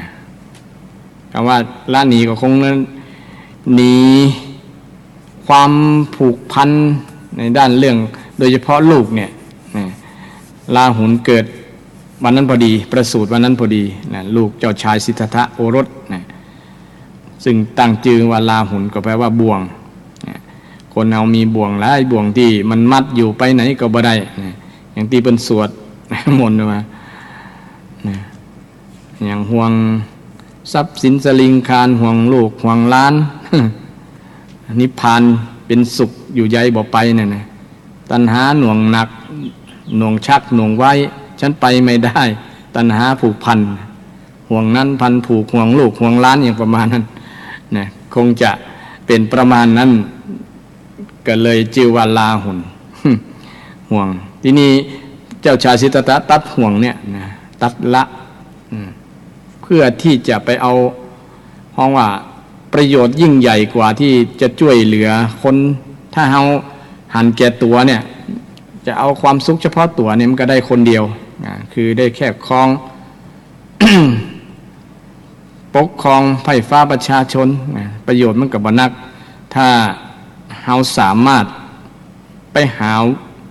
ยาวิเศษเนี่ยเสด็จออกบวชไปแล้วเนี่ยได้ยาวิเศษแล้วมันจะช่วยคนทั้งโลกได้เนี่ยบ่ใช่เฉพาะแว่นแคว้นของเรานี่ซึ่งเป็นความคิดที่เป็นในมหากรุณาธิคุณของพระองค์เนี่ยเป็นความเอ็นดูของเจ้าชายสิทธัตถะนะที่จะให้คนได้พ้นจากทุกข์เนี่ยนะพระองค์ตัดสินใจตอนเนี้ยนะก็ตัดสินใจลำบากอยู่บางคนว่าเป็นการละหน้าที่ของความเป็นสามีดีๆก็ใส่ลายปลายสีก็มีหรอกบางคนเข้าใจแบบนั้นแต่ว่าน้ำจิตน้ำใจของพระโพธิสัตว์เจ้าชายสิทธัตถะพระองค์ได้บำเพ็ญสั่งสมบุญบารมีมันนักหลายนะจิตใจของพระองค์มันเป็นพระมหากรุณาธิคุณที่คนที่ใจบกกว้างเหมือนพระองค์นะบ่เผื่อประโยชน์สารวงศ์จะคิดว่าละหน้าที่นี่เอง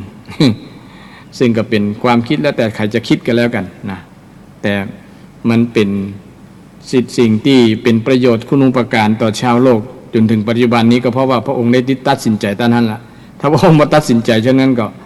คงจะบ่เกิดบ่มีพระพุทธเจ้าละนะมีแค่เจ้าชายสิทธัตถะครองเมืองกบิลพัสตะนะจะบ่มีพระสัมมาสัมพุทธเจ้าแล้วเราจะบ่ได้นับถือพุทธศาสนาและศรัทธาญาติโยมทั้งหลายนะเพราะพระองค์ได้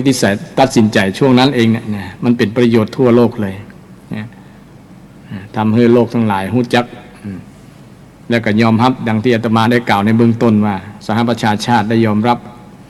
คำสั่งสอนของพระพุทธเจ้าที่จะนำไปสู่สันติภาพโลกนะ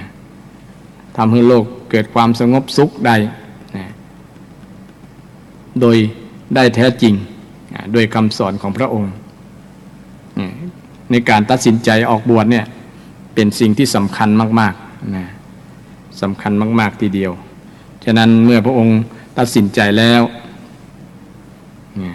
ออกจากพระราชวังออกจากเรือนไปกับชนะก็ชนะก็บ่ฮู้เพราะว่า นึกว่าไปเสด็จประพาสเปลี่ยนบรรยากาศอย่างบ่ได้ประมาณนั้นแต่เมื่อไปถึงแม่น้ำแห่งหนึ่งก็ได้บอกชนะความประสงค์อยากจะออกบวชเน้อ มอบเครื่องประดับต่างๆให้นายชนะมดนะเหมือนกับบ่มีความเยื่อใยในความเป็นพระราชาเป็นพระโอรสของพระราชาเป็นว่าที่พระมหากษัตริย์ผู้ยิ่งใหญ่บ่ติดใจในส่วนนี้ก็ความประสงค์ให้กับชนะก็ฟังแล้วก็เสียใจนะเสียใจมากๆเพราะคาดบ่ถึงว่าพระเจ้าอยู่หัวของตัวเก่านั้นจะ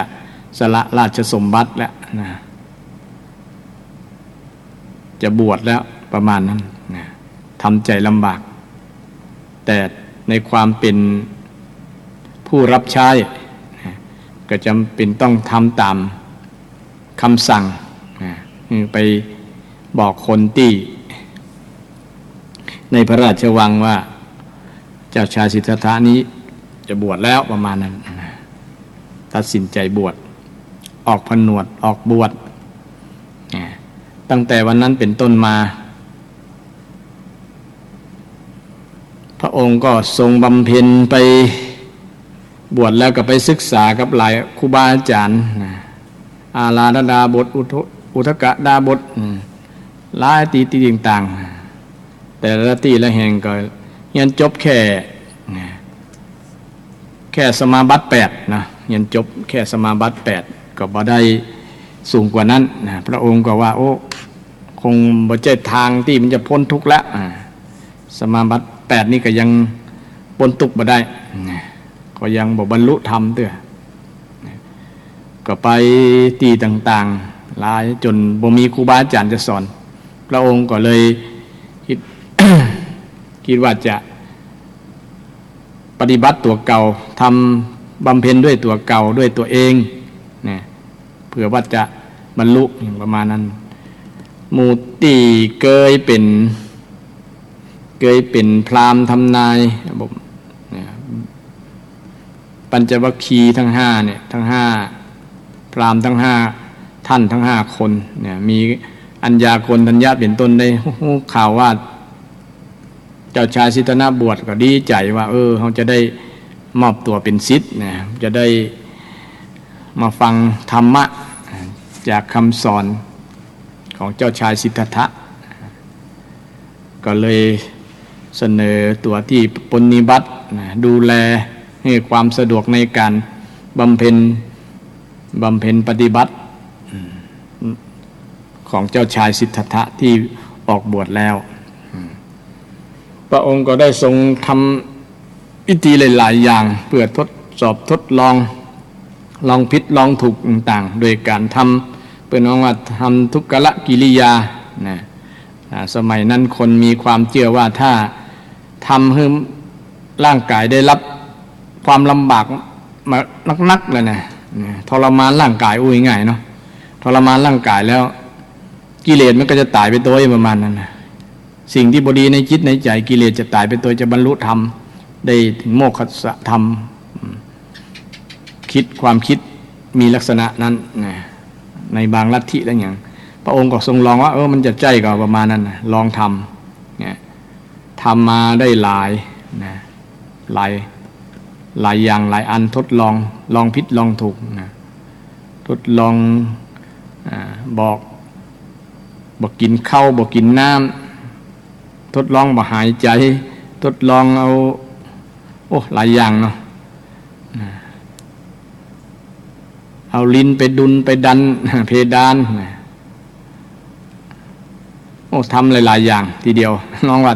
ทำที่คนทำได้ยากทุกขละกิริยาก็ทำได้ยากกิริยาที่ทำได้ยากนั่นเอง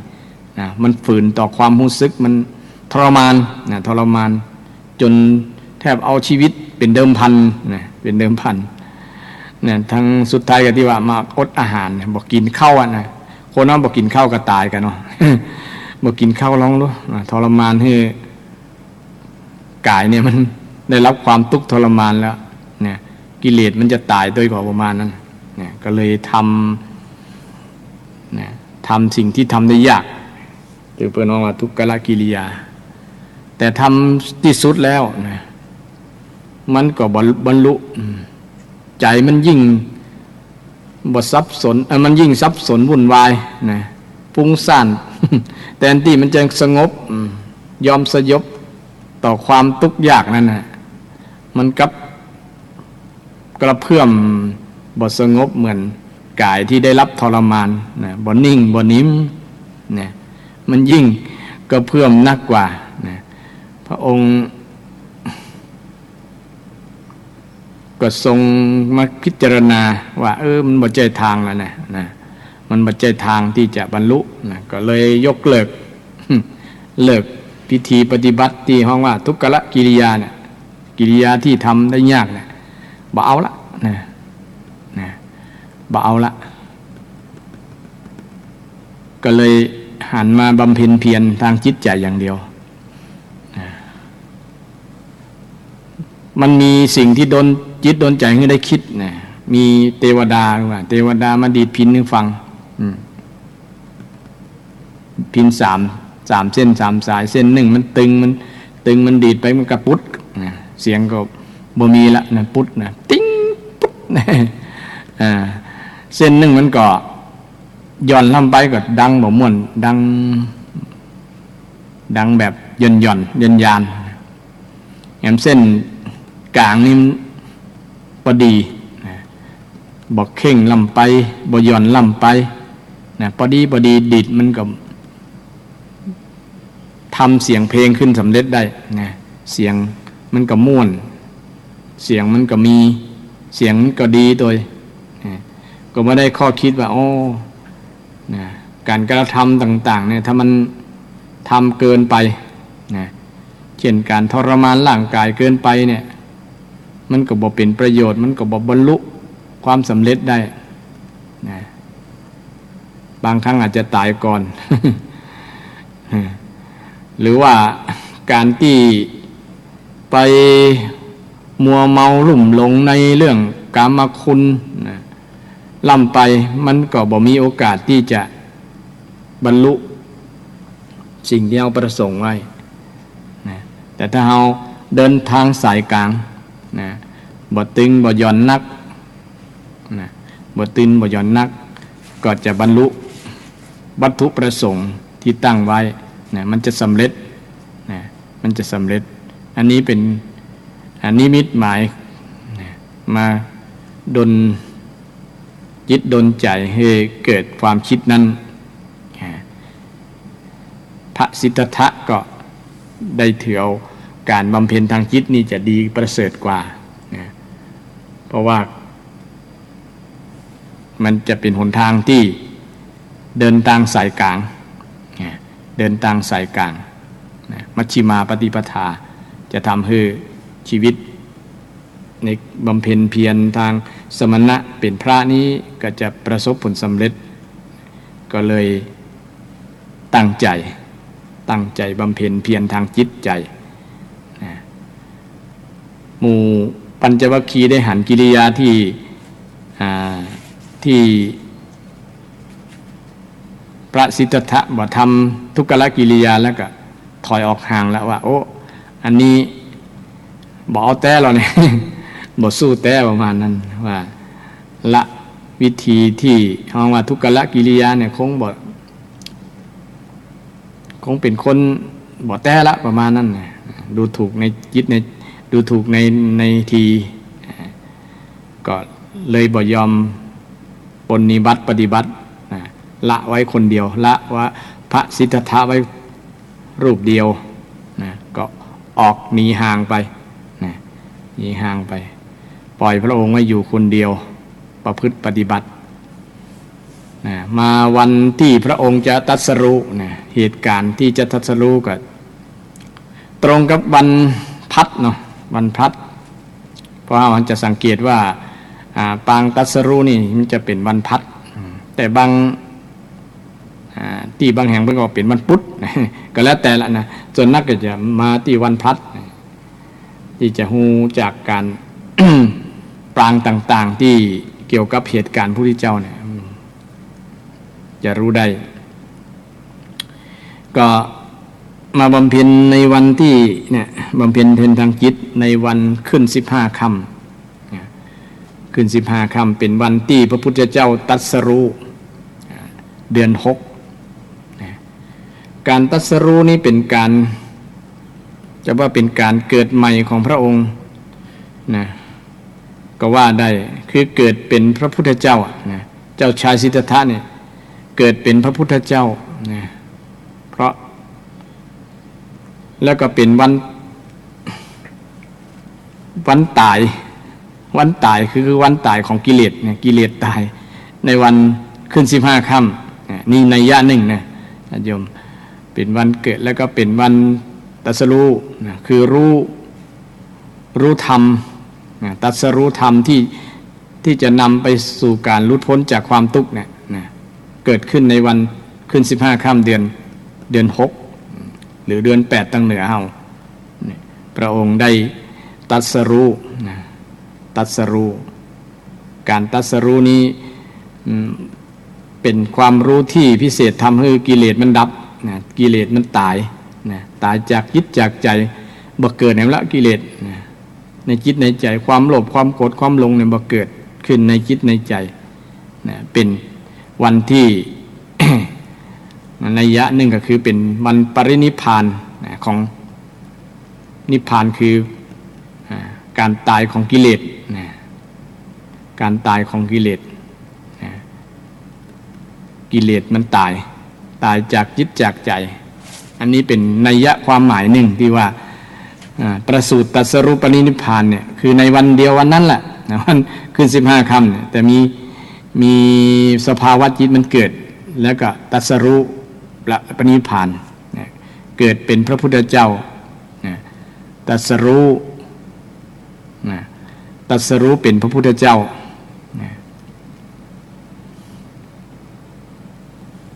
อันนี้เป็นเหตุการณ์ที่เกิดขึ้นกับพระสิทธัตถะที่บวชมาแล้วเกิดขึ้นในวันเพ็ญเดือน6ใต้เดือน8เหนือเดือน8เหนือถ้าปีไหนมีอธิกมาศ2ประมาณ82เตื้อหรือว่า12เตื้อเนี่ยก็จะเลื่อนไปแห่งเนี่ยก็จะเป็นเดือนต่อไปเป็นเดือน9เนาะเป็นเดือน9ตั้งใต้ก็เป็นเดือน7ซึ่งนับเพิ่มไปแห่งเดือนนึงเพราะว่ามันมีเดือนเพิ่มเพราะฉะนั้นมันจะบ่ตัดกันมันจะบ่ตรงกันระหว่างจันทรคติกับสุริยคติเนี่ยมกรากุมภามีนาเมษาก็จะบ่ตรงกับเดือนนั้นนะมันจะแปดกันไปนักลำไปนะก็เลยเพิ่มแห่งเดือนนึงทั้งนี้ทั้งนั้นก็เพราะเป็นการคาดคะเนคำนวณเอาบ่ได้แต่วันจริงๆเนี่ยอาจจะตรงกับวันไหนกับแต่ว่ามันตรงกับเดือนที่มันเต็มดวงน่ะนะเดือนที่มันเดือนเพ็งเนาะเดือนเพ็งนะสังเกตแบบนั้นคนแต่ก่อนเนาะบอกแต่ก่อนมันบ่มีเดือนตั้งสุริยคติเนี่ยมกรากุมภานะเดือนมกรามี31วันอย่างประมาณบ่ได้นับแบบนี้เนี่ยแต่ก่อนดูสังเกตเดือนนะมันนับง่ายนะประมาณนั้นนับง่ายนะดูดวงเดือนมันแบ่งมันเต็มเนี่ยง่ายคนแต่ก่อนสังเกตแบบนั้นแต่บุคคลที่มีบุญคือพระพุทธเจ้าว่าเจ้าชายสิทธัตถะเนี่ยก็มีเหตุการณ์ที่เกิดขึ้นในวันพระจันทร์วันเพ็ญวันพระจันทร์เต็มดวงขึ้น15ค่ำเดือน6นี่เป็นเหตุการณ์ที่เกิดขึ้นตรงกันซึ่งเป็นความอัศจรรย์ปีอะไรอย่างก็มาลงมาสิงมามีแม่ต่อมาก็จำไม่ได้ละนะแต่ละอาจจะบ่ตรงกันและปีเนี่ยแต่ว่าวันเนี่ยตรงกันนะวันขึ้นกับเดือนเนี่ยนะปีนี้อาจจะเป็นคนละปีนะปีมาแม่มาเมียมาลงมาสิงเนี่ยอาจจะเปลี่ยนพ่องนะอย่างกรณีวันทางสุริยคติเนี่ยเช่นวัน วันพัดวันพัดวันพัดตรงกับวันที่ตรัสรู้แต่วันประสูตินี้อาจจะตรงกับวันศุกร์อย่างประมาณนั้นที่เคยศึกษามานะถ้าจำผิดพ้องก็ขอสุมาอภัยนะแล้วก็วันปรินิพพานอาจจะตรงกับวันจันทร์อย่างประมาณนั้นวันกาลเนี่ยประมาณนั้นนะซึ่งพุทธรูปวันประจำวันกาลก็เป็นพุทธรูปปางนอนนะปรินิพพานนะซึ่งเป็นวันจันทร์วันกาลอาจจะบทตรงกับวันติดเสาร์วันติดจันทร์การพุธพัดศุกร์เสาร์นี่อาจจะบทตรงแต่ว่าเดือนนี้มันตรงเป๊ะนะตรงเป๊ะเลยขึ้น15 ค่ำนับค่ำนี่ตรงแต่ละเหตุการณ์นะแล้วก็พระพุทธเจ้าได้ตรัสรู้เรียกว่าตรัสรู้อริยสัจสี่นะอริยสัจสี่วิธีที่จะแก้ความทุกข์แก้ปัญหาต่างๆเนี่ยคือพระองค์ได้เห็นรู้ธรรมะอริยสัจสี่ด้วยพระองค์เองนะบ่มีครูบาอาจารย์สอนนะอันอื่นเนี่ยครูบาอาจารย์สอนแต่ว่าอันเนี้ยบ่มีใครสอนเลยพระองค์ได้ตรัสรู้เองพระองค์ก็ได้หันธรรมชาตินะหันวิวัฒนาการของความทุกข์ของการเกิดการดับการอย่างต่างๆเป็นธรรมชาติเป็นสิ่งที่มันเกิดตามธรรมชาติของมันแล้วก็วิธีที่จะดับธรรมชาติดับความทุกข์ดับปัญหาต่างๆเนี่ยพระองค์ได้หันนะได้หันด้วยพระองค์เองนะสัมมาสัมพุทธเจ้าพระสัมมาสัมพุทธเจ้าสัมมาแปลว่าเองเนี่ยนะสัมพุทธรู้เองรู้เองตรัสรู้เองตรัสรู้เองบางคนศรัทธาญาติโยมบางคนเนี่ยคิดได้เองเนี่ยมันเป็นความภาคภูมิใจมันเป็นอัศจรรย์ที่เกิดขึ้นตามธรรมชาตินะบางครั้งเรามีปัญหาเนี่ยคิดได้คนเดียวคิดเองเนี่ยแต่ขอให้จิตสงบเนี่ยลักษณะนี้ก็เช่นเดียวกันกับที่พระพุทธองค์ได้ตรัสรู้ที่ได้บำเพ็ญเพียรทางจิตใจจนจิตมันสงบแล้วมันมีสมาธินะพระองค์ก็ได้ดำเนินตามหลักอริยสัจสี่นั่นแหละนะอริยสัจสี่และทำให้พระองค์ได้ตรัสรู้ในส่วนนี้ทำให้พระองค์ได้ตรัสรู้ธรรมมันยิ่งใหญ่นะมีค่ายิ่งหาประมาณไม่ได้ที่ชาวโลกยอมรับนับถือได้ตรัสรู้วันนี้ก็คือวันขึ้น15 ค่ำเดือน6ไตรเดือน8เหนือศรัทธาญาติโยมก็ได้น้อมระลึกนึกถึงเหตุการณ์เนี่ยนะก็นำความรู้สึกที่ดีๆเนี่ยที่เกิดขึ้นในจิตในใจแล้วก็น้อมนำคำสอนของพระพุทธเจ้าไปประพฤติปฏิบัติในวันสำคัญที่ผ่านมาคือวันที่18นะที่ผ่านมาเป็นวันวิสาขบูชาเป็นวันที่น้อมระลึกนึกถึงยกย่องบูชาแปลว่าการยกย่องบ่ลบหลู่บ่แสดงอาการที่ดูหมิ่นดูแคลนนะบูชาก็คือเคารพนับถือยกย่องแสดงออกถึงคุณงามความดีนะยอมรับนับถือนะบ่ดูหมิ่นดูแคลนนะเป็นการสักการะบูชานะเมื่อวันถึงวันที่วันสำคัญทางศาสนานะก็มีศรัทธาญาติโยมแต่ละวัดละวาก็ได้ไปทำคุณงามความดีหลายๆที่และก็วันเหตุการณ์ที่3ก็คือเหตุการณ์ปรินิพพานหลังจากที่พระเจ้าได้ทรงเผยแผ่ได้45 พรรษานะหลังจากตรัสรู้อายุก็35 พรรษาหลังจากตรัสรู้แล้วก็ไปเผยแผ่หลายๆที่หลายๆแห่งได้ผู้ที่เป็นที่เคารพนับถือพระองค์เป็นสาวก เป็นผู้ที่ยอมรับนับถือว่าพระพุทธองค์นั้นเป็นผู้ที่ตรัสรู้เป็นศาสดาเอกของโลกเป็นผู้ที่ชี้แนะชี้นำแห่งคือลดพ้นจากความทุกข์หลุดพ้นจากความทุกข์หลุดพ้นจากปัญหาชี้แนะที่นำชี้ทางสว่างชี้ทางบรรเทาทุกข์ชี้สุขเกษมสารให้กับเบเนสัตทั้งหลายคำว่าเบเนสัตก็คือบุคคลสัตว์ที่พอที่จะแนะนำได้นะแนะนำสั่งสอนได้นะผู้ที่จะแนะนำสั่งสอนได้นะเป็นน้องว่าเบเนสัตเบเนสัตก็คือเฮาท่านทั้งหลายนี่แหละนะที่ได้ศึกษาคำสั่งสอนของพระพุทธองค์การปรินิพพานของพระองค์นั้นก็ตรงกับวันขึ้น15 ค่ำเดือน6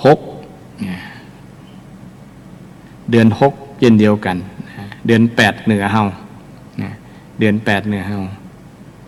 ซึ่งก็เป็นเหตุการณ์ที่